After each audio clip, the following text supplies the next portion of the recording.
A very good evening, and I welcome you to MRIU Poco Poco News. My name is RHODINE Mugema, and I'm bringing you the latest updates on Gaza peace talks. Hamas says no Gaza ceasefire talks unless Israel releases prisoners. Hamas says talks with Israel about further steps in the Gaza ceasefire deal are conditional on Palestinian prisoners being freed as agreed. Israel said on Sunday it was delaying the release of more than 600 Palestinians in return for 6 living and 4 dead hostages who had been freed, accusing Hamas of repeated violations, including humiliating handover ceremonies. A senior Hamas official has said the decision exposed the entire agreement to grave danger and called on mediators, especially the US, to pressure the deal. The deal's first phase and temporary 6-week truce is set to expire on Saturday, but direct negotiations on the second phase and, of course, an end to the war have not been begun. U.S. Secretary General Antonio Guterres warned that the ceasefire was precarious and that a resumption of hostilities must be avoided at all costs. He also called for dignified release of all remaining hostages. But on Saturday, the start of the 60th and final week of the ceasefire deal's first phase, Hamas released 6 living Israeli hostages. As with many of the previous handovers, 5 of them were led onto stages beside the armed fighters before and being transferred to the Red Cross and then taken to Israel.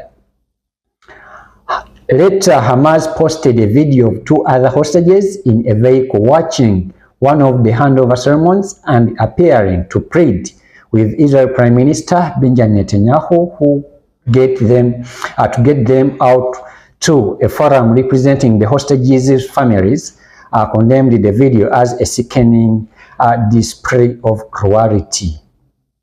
There was already firing the Israel after Hamas returned the bodies of 4 hostages earlier in the week, including those of Shehil Bibas and her 2 young sons, Ariel and Kafir, who were abducted during the 7th October 2023 attack on Israel. It emerged on Friday that Hamas had handed over the remains of a Palestinian woman rather than those of the Miss Bibas. The group said there had been a mistake and transferred Ms. Bibas' body later that day. Israel authorities also said a post-mortem had shown that Ariel and Kafir's captors killed the boys with their bare hands, contradicting Hamas's claim that they died in an Israeli airstrike.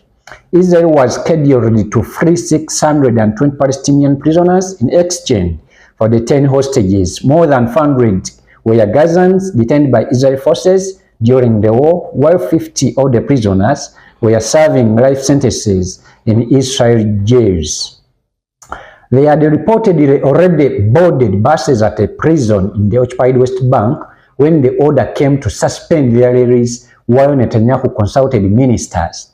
In the early hours of Sunday, the Prime Minister's office said the release would be postponed in light of Hamas's repeated violations, including the ceremony that humiliated our hostages and the cynical exploitation of hostages for propaganda purposes. It has been decided to delay the release of terrorists that was planned for yesterday until the release of the next hostages has been assured and without the humiliating sermons. That's what he said. We have conveyed a clear message and strong message to the mediators. We cannot continue discussing any further steps if these 600 Palestinians are not released, Hamas political bureau member Bassem Naim said in an interview with Al Jazeera, and asked if the scheduled release of the bodies of another 4 Israeli hostages on Saturday could be affected.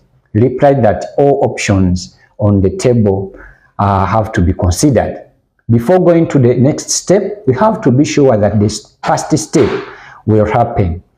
Netanyahu is clearly sending strong messages that he is intentionally sabotaging the deal, is preparing the atmosphere for returning back to the war. Therefore, what are the guarantees that he might take the other 4 bodies and again not release the agreed upon number of Palestinians plus the 620 Palestinians? Naim said Hamas had discussed Israel's complaints about the hostage handover ceremonies, but denied they had been humiliating and alleged that Israeli authorities had mistreated Palestinian prisoners before they were released.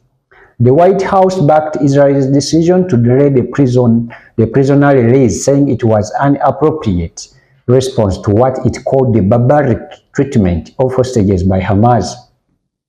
But President Donald John Trump's Middle East envoy, Steve Witkoff, said he would travel to the region this week with the aim of getting an extension of Phase 1.